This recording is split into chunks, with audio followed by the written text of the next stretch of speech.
Hear me. I wrote this song called First Draft, did it to practice my craft, my first time to try, kicking back rhymes I thought fly. So while these lyrics fly by, a lyrical drive-by, let me arrest you, test you, hopefully impress you, just be the best and caress the rest of you.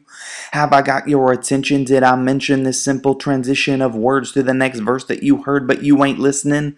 Like jumping jacks and hopscotch, it's just a game I play like beatbox, shooting disc out on the range to practice my range of these bars. I keep changing, so hear my name while I'm explaining this game that's too strange for a stranger having to look up what I'm explaining.